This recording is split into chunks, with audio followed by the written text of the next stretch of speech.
right, guys, what's going on? Welcome back to Viva Nutrition Radio, back into our chit chat series. And we have Nate, we have Dezi, we have Tony, and myself, your host, Andres Ayesta, here in today's episode, as usual. And today we're answering your most hot questions when it comes down to fat loss, weight loss.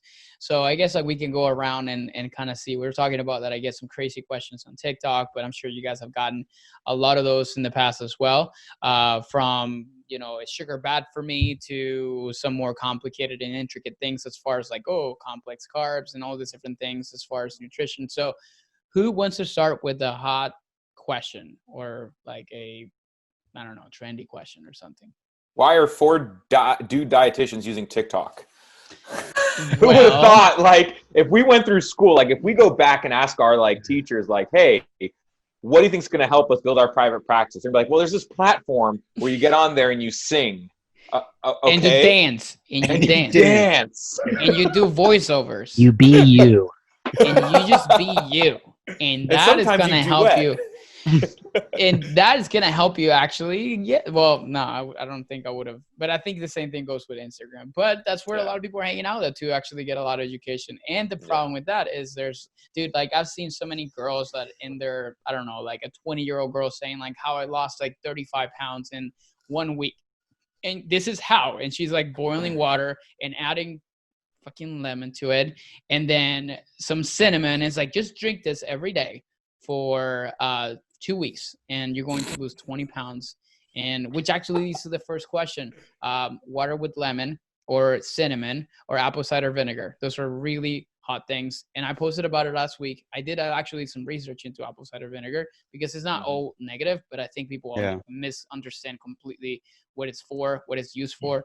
So question number one, is apple cider vinegar helpful for fat loss, weight loss? Go. Who wants to go first? Can I just go short answer and say no? Yeah, but tell me why. So this is because I saw your post too, and I was like, okay, I do remember some of the research because this was a hot topic when I was in college. So my big thing right now is if we're looking at sustainable change. So to answer that, I would say no, because it is not sustainable because there are a bunch of different factors. Your sleep, your level of self-care, if you're looking towards fat loss, the level of calorie deficit that you have, being able to do this consistently. So there's a bunch of different factors. So to label that as, is this the thing that's going to help me lose fat? My big thought sustainably is no. Okay. Yeah. I would say I would have to agree. I would agree with you, Dezi. Now, if someone has all those boxes checked off and they happen to just have apple cider vinegar a day because it makes them feel some type of way, it makes them feel good, then great. But to say that it's the sole factor or it's the secret sauce or the secret ingredient that's causing the weight loss or fat loss is I think incorrect and invalid. Does anybody know like the claims that are as far as like how it helps with weight loss or like the because I've done some research on it, but I'm not an expert on this specific topic. But I know like there's some claims as far as insulin sensitivity and some other things with digestion. That's where I know it's like in the gut. Supposedly, it's just how you absorb fat is what it does to help. So there was this pill years ago. I think it was called Orlistat or something. So it just had you so you wouldn't digest fat enzymes. And I think that's what the apple cider vinegar does. It doesn't do it at the same amount. So I think Orlistat was doing it at like 300 to 500 calories of fat a day. I think with this, it might be like 10 calories or something at max, or maybe 1 gram of fat less. But in the long term, I agree with what everyone says. The only thing I would say is it could help with weight loss if it helps you stick to everything else you're doing, right? If that's the reminder that tells you like that's how your day is, like if you're very routine, and if that throws you on your routine as opposed to throw you off, then it might help with weight loss. But it's not because of the apple cider vinegar. It's more because you've built these routines that have led you to your weight loss or fat loss goals. Yeah, I think it, just for people to understand also what apple cider vinegar is, it's a vinegar. It's like literally fermenting the sugar from apples. And it does have like the main kind of ingredient is what they call it acetic acid. And that's basically the main component that creates all this, like, you know, supposedly positive things. Like, you know, I was like kind of reading an article and kind of pull it up. So it can help kill harmful bacteria. So it can definitely help from that perspective. But, you know, from like the part of like weight loss, it's mainly related to the control of like blood sugar. There's some studies on animals that have been shown that it improve insulin sensitivity, which is, again, your ability to be able to use carbs more effectively by your cells, or kind of how your body's responding to carbohydrate loads. But the thing is, like, it's limited. And like I said, it does have promising effects, but it doesn't necessarily mean like, oh, there's like this ton, like this like load of research that is showing like, yes, it's definitely going to help you cure diabetes. It doesn't really show that way. But at the same time, it tastes like shit. Like, honestly. It doesn't. It tastes like engulfing fire in your throat. Well, actually, somebody commented and said, like, I actually like the taste of it. And it's like, you are not out of this world. Like, you know, that's just crazy. But it does have the one thing that is negative, and I think it's important to know, is it definitely can mess up with your teeth. Like, you can definitely, I think it's the enamel of your teeth. It can start to cause a lot of decay. So that's why people recommend it, to have it with water. So again, like, I think the short of this is, like, if you're going to have, there's absolutely nothing negative about doing apple cider vinegar, as long as you understand the whole thing about your teeth and you dilute it, but also understand that it's not anything magical. It's just simply something that can provide some health benefits on top of everything that you should be doing. But as Dezi said, you need to look at the bigger picture. Yeah, if you're still eating McDonald's every day, 3 meals a day, and Yeah. thinking that a shot of apple cider vinegar is what's going to help you, you definitely need to figure that out. And I've also heard that some people get a lot more acid reflux with it because of the acidic, and also it can harm your throat, not just your enamel on your teeth, but your throat as well. Yep. So good. All right, another question.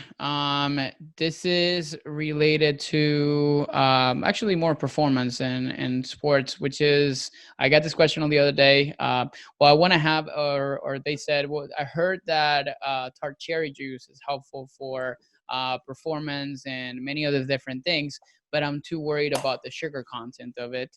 And it's just essentially a juice with, you know, deprived of fiber sources. So I know, Tony, you've done a lot of stuff on this. So what is your, what's like is it something that it can help performance? Is it something that, you know, from like the SOS or the health standpoint, is it effective, and is it good to have and include on a daily basis? absolutely. I love Tart Cherry Juice. I used to be that guy that was also scared of the sugar, scared of the carbs. And when I first heard Tart Cherry Juice, I'm like, this is a sham. This is someone trying to lie to me. And I started using it, and I can tell the weeks where I work out and do high intensity workouts and I do the cherry juice, man, my workouts, my recovery is amazing the next day versus when I don't do it.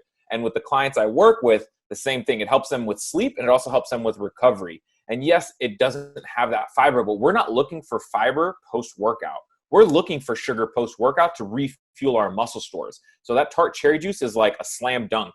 And not only that, it has a lot of anti-inflammatory properties. And I like to use it in times of competition for professional athletes, because during your initial training, so if we think of like in baseball, their spring training, we typically don't want Tart Cherry Juice because they're getting adapted to that inflammation. Now, throughout the season or when they go to the playoffs, that's when we start to include that Tart Cherry Juice, because now they've adapted to the inflammation. Now they need to subside it because they need to perform. So inflammation is good. It can be inflammation good is for good. At Can the you beginning, elaborate yeah, more on because you that? want to adapt to it. Because people usually listen to inflammation, they're like, oh no, like I don't need inflammation in my body.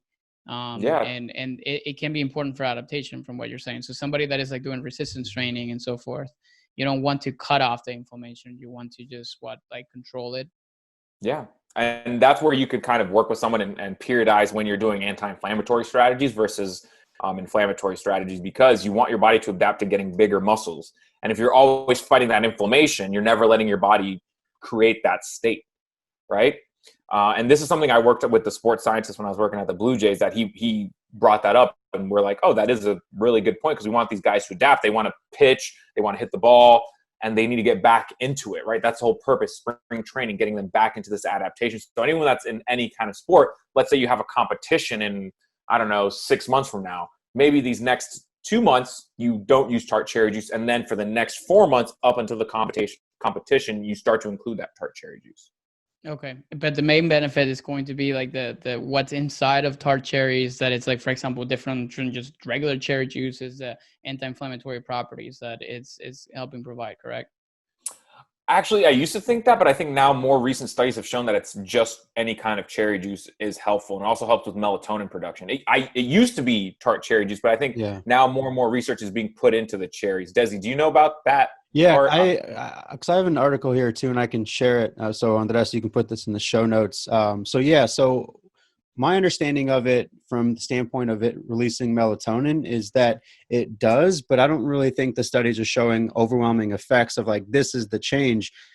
At the same time, though, this is where I think that when we're working with people or people who are listening right now is like testing it out and seeing, okay, well, if I'm for the instance of sleep, if I'm limiting my screen time an hour beforehand, if I'm hydrating properly, if I'm making sure that my sleep hygiene is 100, and then adding in the tart cherry juice, and if that works, then that's something that we know that's working. But again, going back to some of the dietary rituals, if you're eating McDonald's and thinking that apple cider vinegar is going to do something, it's the same thing. If your sleep hygiene is SHIT and you're drinking tart cherry juice, then it's not going to do anything. So I'll make sure that I send that article over because it was really interesting. Good. Awesome. All right. So that question is answered. And actually, just to go back to that real quick, I love when people ask me when we talk about foods and supplementation, right? Like how many cherries would you need in order to have the same amount of juice to get that same effect? And I believe it's like 40 to 60 cherries. Like a bunch. Yeah, which I don't know about you, that sounds delicious, but 40 to 60 cherries before bed might be a little too much. So that's where a cup of juice can play a role. So I like to compare when we do say things like, example, like creatine, there's ways to get it from food, but you need to eat a lot of food every day to get that same amount. So the same thing with tart cherry juice. Okay. So it's just more concentrated. Yeah. Okay. Another question, this is related to lemon water, which is a pretty typical thing that a lot of people are doing. And this is honestly something that I think I've been hearing since like for a long time, especially in Hispanics for some reason, that obviously lemon water is like a really good way to, number one, detox, weight loss, all these different things. And it's just being supported by celebrities and all kinds of popular diets and all kinds of stuff like that. So is it effective? Is it something that people should do, should not do when it comes down to all those previous claims that I mentioned? Well, if you're only drinking lemon juice. As Nate puts down the lemon water that he's drinking. Hey, babe, hold my lemon water really quick. Hold on one sec. Let me answer this question. No. If someone is just consuming do you feel detoxed? Wait. Yeah. Good. No, so I mean, if someone, because I've had clients that have come to me and said that they've been only drinking lemon water, so not so much like a supplement to what they're already eating, but they're solely only drinking lemon water. And I ask them, well, how's your mood been? So I think from the standpoint of, is it effective for detox? Definitely not, because we are obviously equipped with things within us that help us detox. But in terms of like with weight loss, like, yeah, you may see some initial weight drop happening, but isn't that like with any low carb, no food type of approach where you see some type of change immediately? And so that triggers this like, oh my God, it's working. I'm going to keep doing it. Or this is working. I'm going to go back to this when I'm, at a later stage of my life. So I think if the goal of the person is to have long-term sustainable weight loss, or they're trying to hit different performance gains, or they're just trying to adopt a healthier lifestyle, let's say after a weekend, they want to detox. And I would say that lemon water is not the answer. It's getting you more hydrated. Absolutely. And I tell people, hydrate. Literally, like, right. And I read somewhere it says like, like it honestly, if lemon water is going to help you hydrate more, then yes, it's definitely going to help you in anything you want.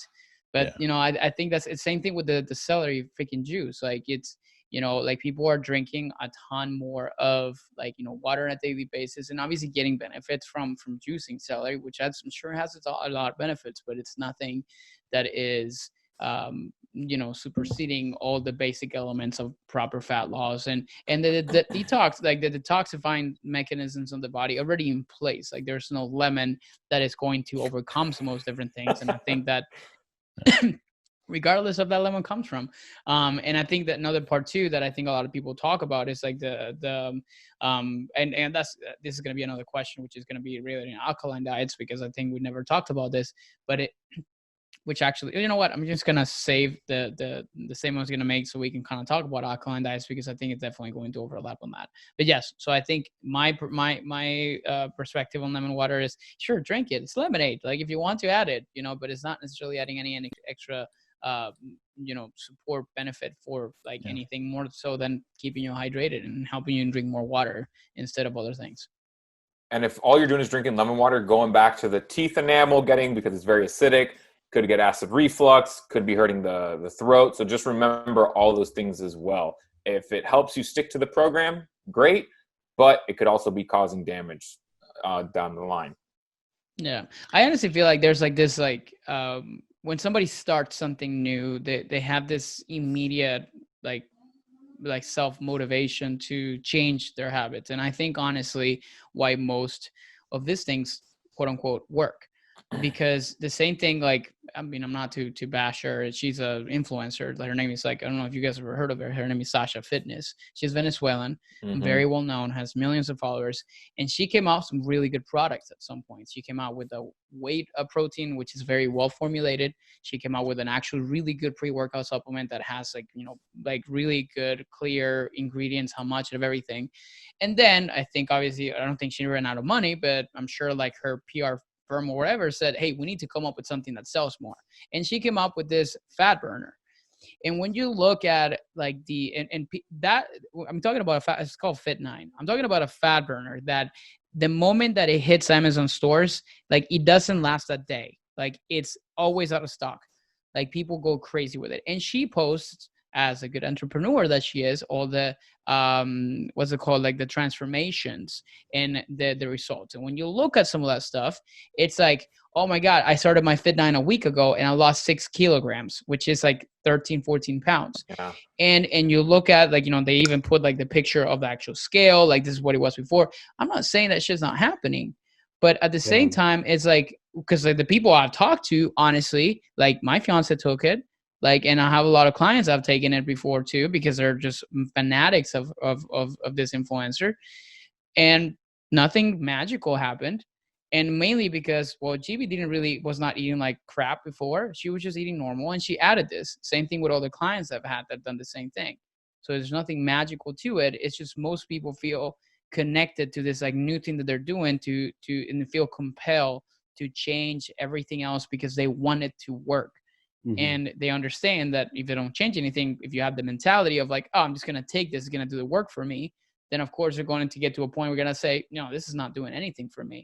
Mm-hmm. So I think there's different situations and where people typically start, but usually most of them start with the ideas I'm tired of doing everything. I'm just going to try this supplement.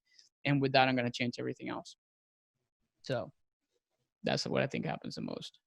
But the other question that I had was, when it comes down to or another question where I get this all the time is about alkaline diets and the acidity of foods, and we need to obviously switch more into an alkaline type nutrition and consume more foods that are alkaline. First off, do you guys know what that means and what it is and the claims, and is it actually better for health, weight loss, whatever?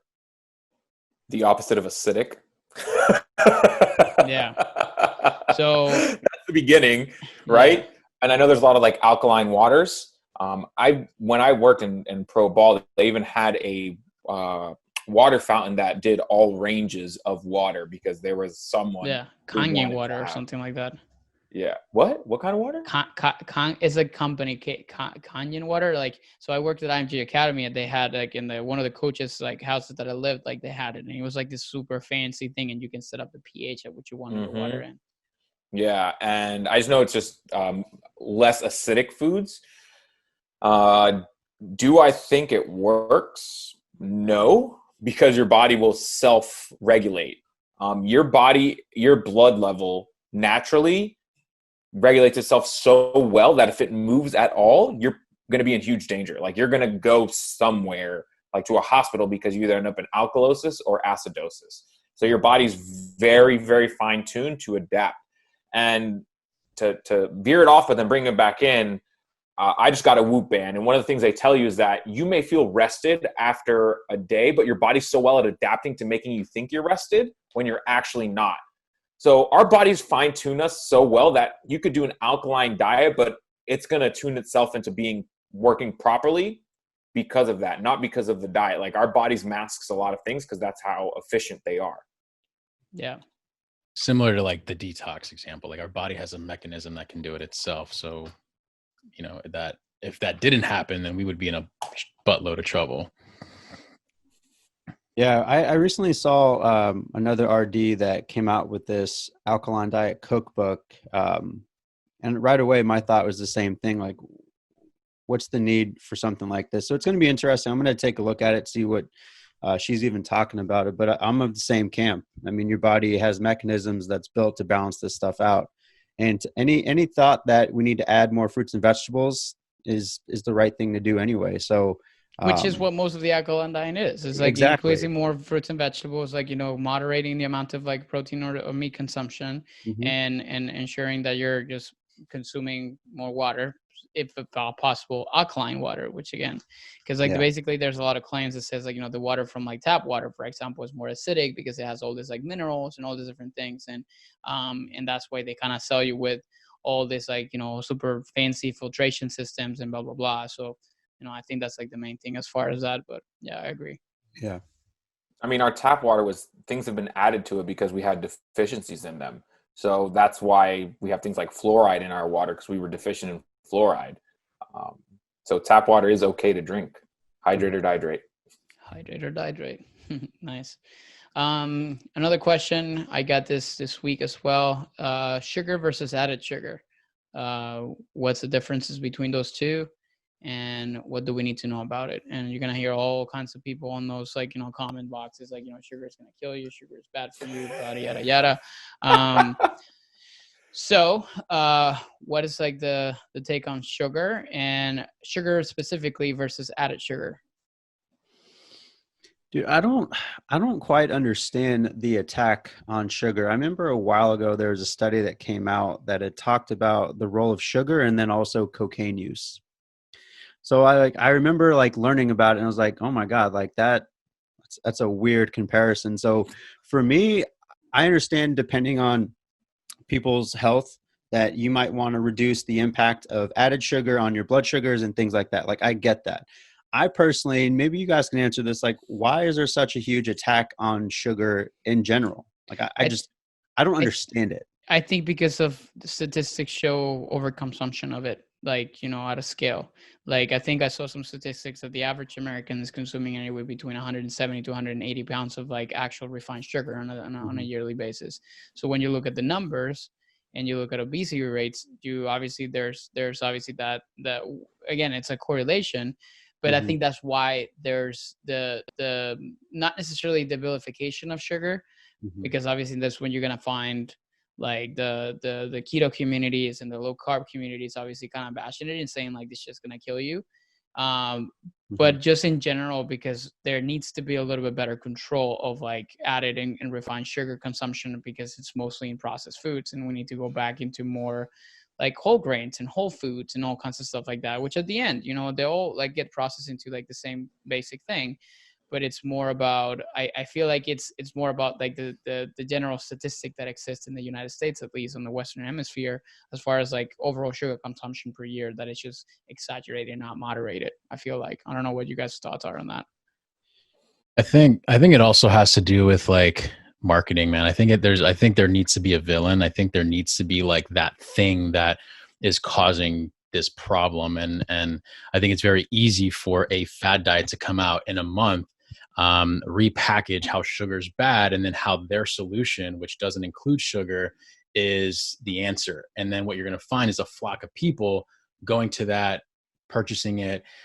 Same thing with like fat as well. Like I think when these fad diets come out and when these claims come out, it's like they're villainizing, they're singling out a single thing that's causing the big problem, because it's a lot sexier to promote that than to say, all we have to do, guys, is learn how to be in moderation with everything, right? Like, how can you sell that? How can you sell that concept versus like, hey, here's my get rid of sugars in 30 days, whatever giveaway, or here's my program. And so I think it's twofold in the sense, like, I agree with what Andres is saying in terms of like from a more scientific community, why they may be attacking sugar. But I think the broad public and what their eyes are being exposed to is a marketing ploy to villainize something because it's sexier to sell, and more people are going to be down to do that versus trying to eat in moderation, or trying to balance, added sugar into their overall health, or into their overall lifestyle. That's my thought on it. That's good. Yeah. Well, I mean, I kind of want to throw a bomb into this because I think it's something that we've all likely discussed at some point. But I mean, the concept of also food deserts. I mean, when we look at what's happening, and this is completely on my side anecdotal, when I was working at a community health center, and then also with the baseball team, which was a very lower socioeconomic area, we're trying to figure out why these people consumed way more soda, way more processed foods. And then if we take a look at the surrounding areas, how many grocery stores are here? How many different types of restaurants that offer whole food-based foods? Like, what's around here? That wasn't the case. It was mostly convenience stores. It was mostly places where they can get highly processed foods. So it goes back to kind of structurally what's happening with our communities. And then it also goes back to the education that they're able to get, because to a larger degree, if they're using their insurance, they can go see a dietitian, but half the time they don't have that access. And so I think, kind of just throwing a bomb into this a little bit, it's also another societal issue that happens. Yeah, makes sense. Now, to answer the question, what's the difference between just sugar versus added sugar? So sugar you can find naturally in things like fruits and vegetables. Added sugar means it's been added to the product. So typically you find what's like the most random thing that has sugar, like high fructose corn syrup, that people are like, oh my God, I can't believe this has it. Bread. Yeah. Bread's added high fructose corn syrup, but that needs yeast, which helps the bread grow. And then you bake it, needs sugar for it to thrive. Same thing. So, remember the beer commercials on the Super Bowl? I think it was like 2 years ago. They were making fun of all these beer companies using high fructose corn syrup. I think it was, Bud Light. They were making fun of Bud Light, or Bud Light was making fun of other companies. Yeah. But then all these craft breweries are throwing in like donuts, Twinkies, all these things that have sugar. And it's like, all right, so what are we really worried about? Now, if you're someone who's over-consuming high fructose corn syrup, yes, that's what we should focus on. It's something that's been added to the product. It's not naturally there. But the difference is that your body will process it the same. Your body processes all sugar the same. What makes it different is the fiber that's in the product. So when you have a piece of fruit, which contains fiber naturally, the sugar won't be consumed as quickly in the body, versus a high fructose corn syrup, which has no fiber. It's going to give you that boost of energy and that crash down. Mm-hmm.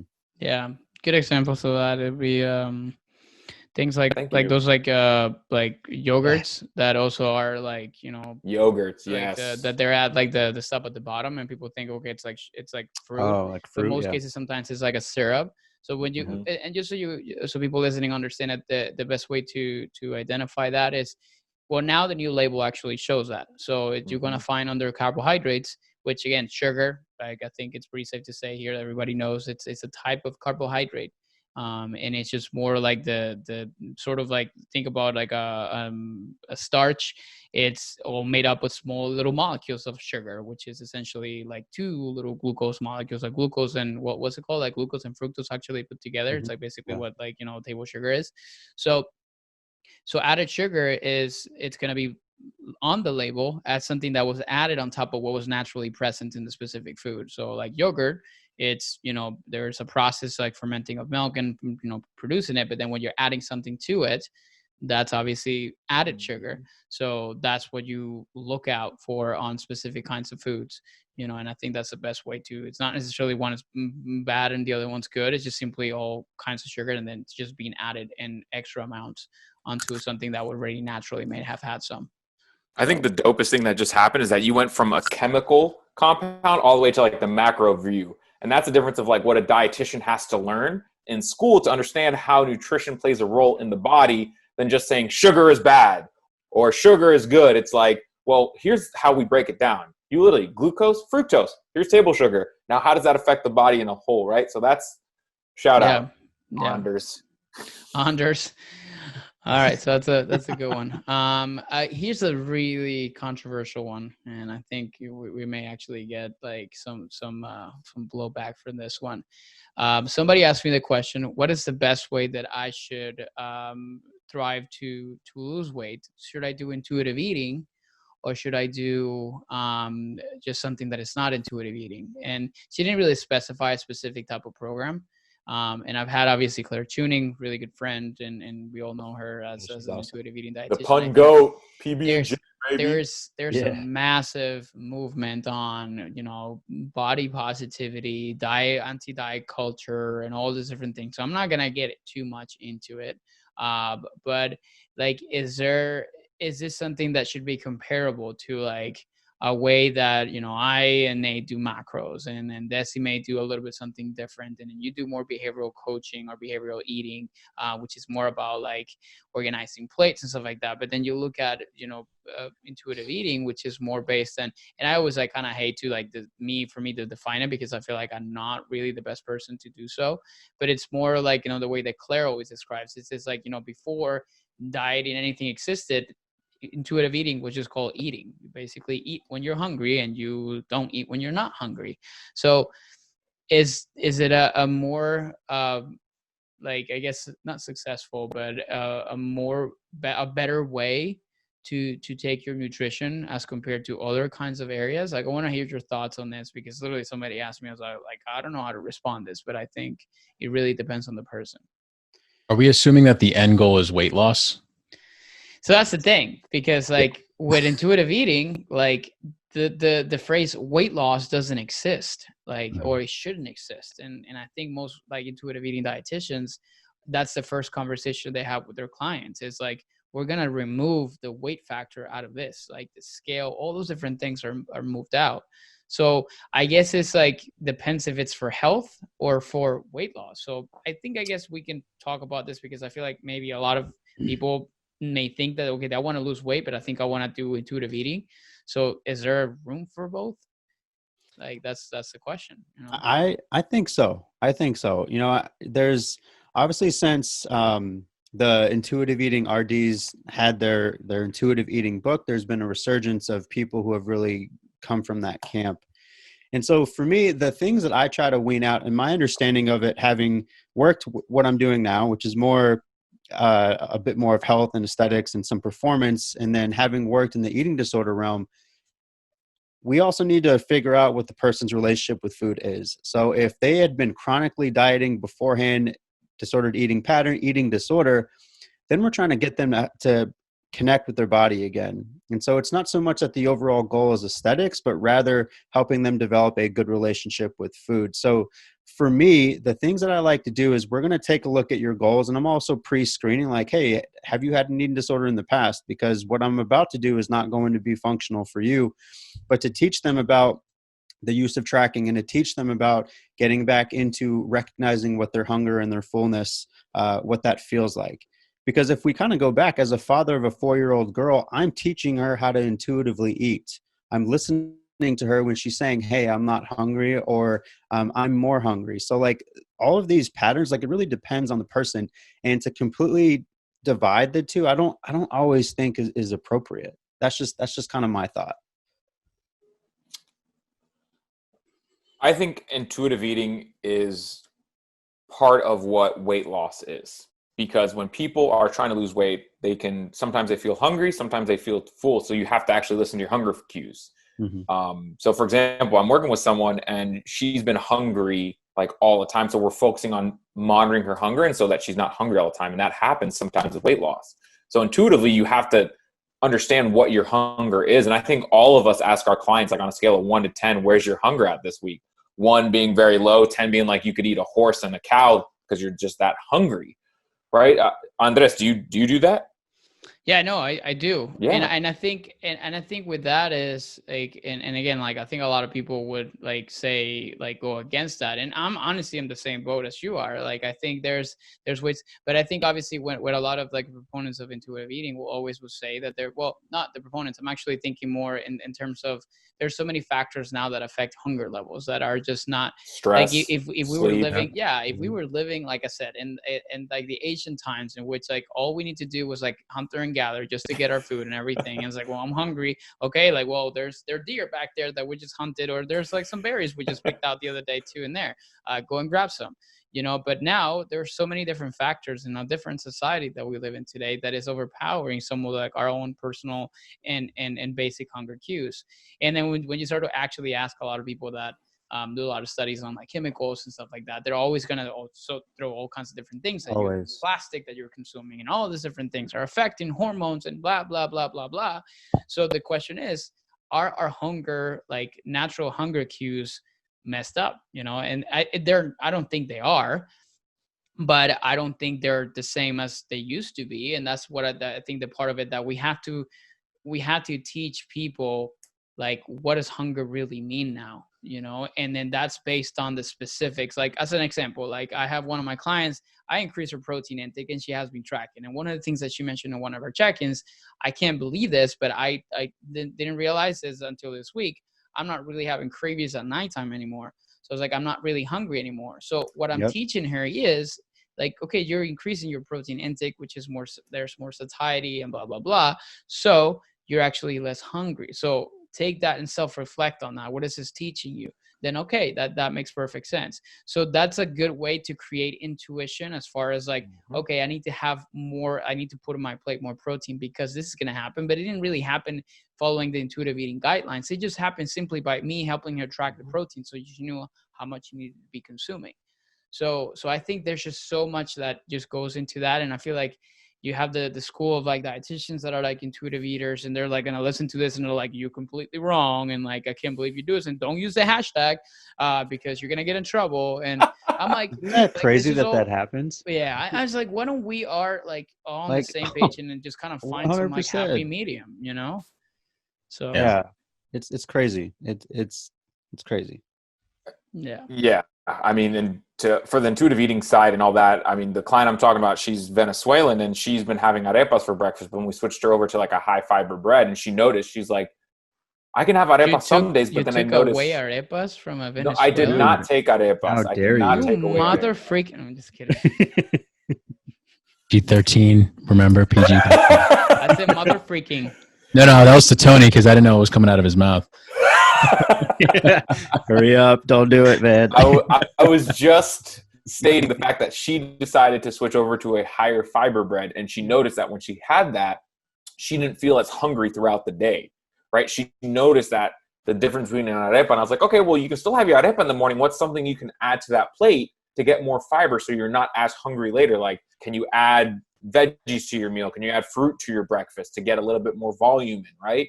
I know there's some companies in Miami that do, and I think GB does as well. She does like sweet potato arepas, carrot arepas.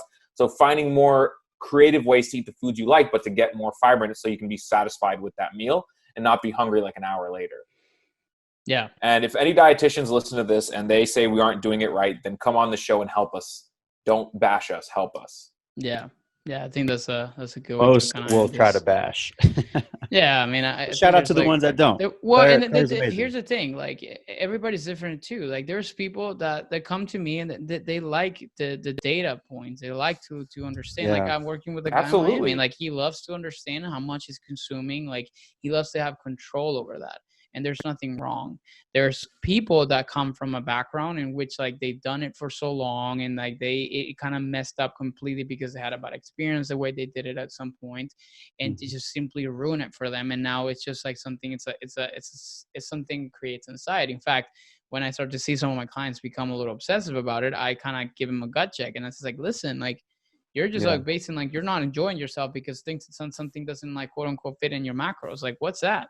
We talked about this. It doesn't really need to be the driver of everything. So it's important to like to figure out exactly where you're at and what's like the relationship that you have not only with yourself, with your food and the ways and things that you're doing that. So yeah. So those are going to be the main ones. Any other questions like that you sometimes get that you feel are not specifically to this, but in regards to nutrition or like the typical things that you get that you're like, I can't believe people still don't know this stuff. I feel like there's some stuff that us dietitians are like, isn't this really clear? And apparently not. I think one thing that we don't even have to get into it. I think it's just, we can just say it and move on, but fruit after 2 p.m. is okay. That is a question I get a lot. And I think on this, you might've made like a TikTok or something on this. And you were like, TikTok king, man. Yeah. Like 2 p.m. No, this is Jessica's time. I'm sorry. Jessica came aboard. And it was something along those lines of like 159 ate a piece of fruit, and then like 201 ate a piece of fruit. And like there was just something that happened, but just the thought that like after a certain time, the body goes into this like ultra high fat storing sugar, like into this mode that's just going to take fruit and pack it on in fat is just such an asinine claim. And so it's one of those things where I think to nutrition professionals and anybody that at least has been around or been exposed to like good nutrition content can come to their wits and say like that is a very outlandish claim, but it's still a question that I continuously get all the time.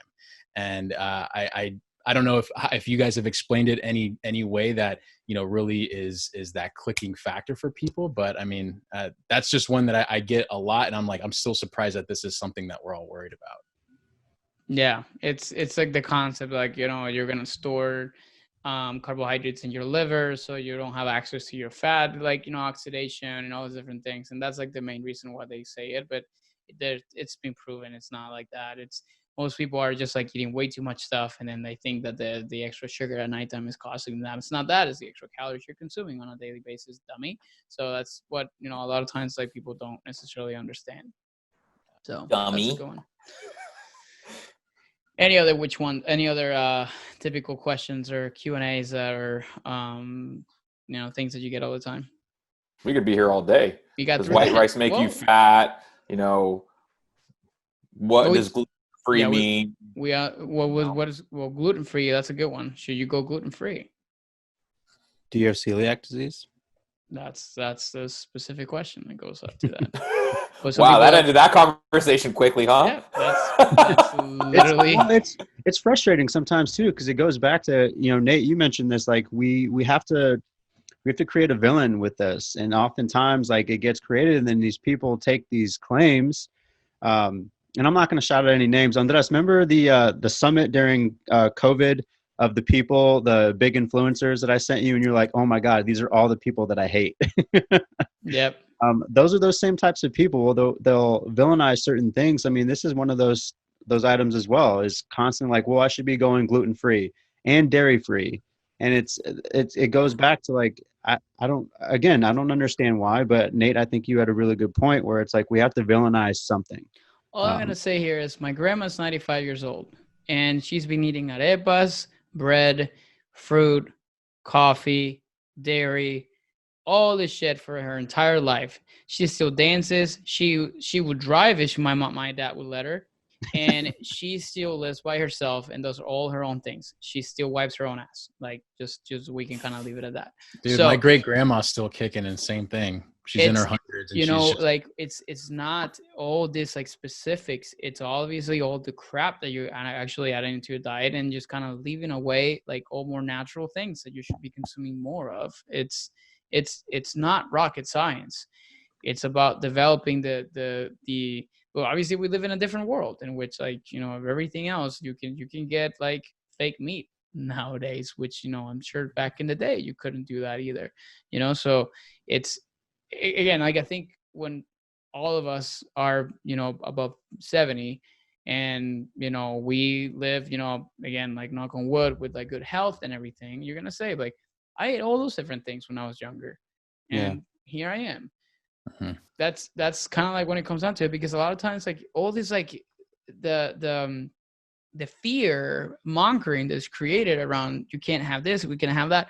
Why? Because is it gonna kill me? Like, dude, like how's that possible? Like, I just got off the phone with a girl.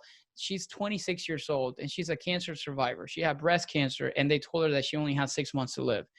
And, and she was an athlete in college, played softball. Did you really think it was because she was like, maybe nutrition had a big part of it, but it's definitely not something that, sometimes it's just not related to those kind of things that you're eating specifically, because some of this stuff is just kind of showing that it's based on correlations. Yeah. It wasn't because she ate fruit. Yeah. It wasn't because past she ate 2 fruit. p.m. Yeah. So again, those are all things that people like, when somebody asks you, if you're listening to it, somebody says, oh, you shouldn't eat this because that's bad for you. Ask yourself the question, first of all, why is it bad for you? And why is it going to, like, what's the compelling reason why I should stop eating it? We're talking about Cheetos and Doritos. Do you need to be consuming that for every breakfast every morning? I think that's a pretty safe, like, common sense question. No. Yeah. Can you have it every so often because, like, you love your freaking Doritos? Mm-hmm. Sure. This is the reality of it. Now, my grandma probably didn't eat Doritos, so. The one thing I got from this conversation that Vive Nutrition Radio will be going on for another 70 years with your gene lines. So you guys can fact check us in about 70 years. Just come back on right here on the same channel and just be like, oh, they were right. I guess everything is okay.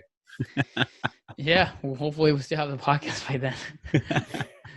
It'll be some other format. Podcast may not exist. I don't know if it's going to be a thing. We'll see. It's going to be holograms. We're going to It's going to be holograms. And we're going to just be talking, have a conversation around the island. And, Oh, man. Cool. Well, thank you guys so much for taking the time here today. People, if you're listening in, if you have questions, inquiries, or anything related to the conversation that we had here today, make sure you shoot us a message. All the details in the show notes and everything that we discussed that was important for you to access to, it's also going to be found in there. Thank you again so much for tuning in into another episode of Vive Nutrition Radio. See you guys next week. Holla.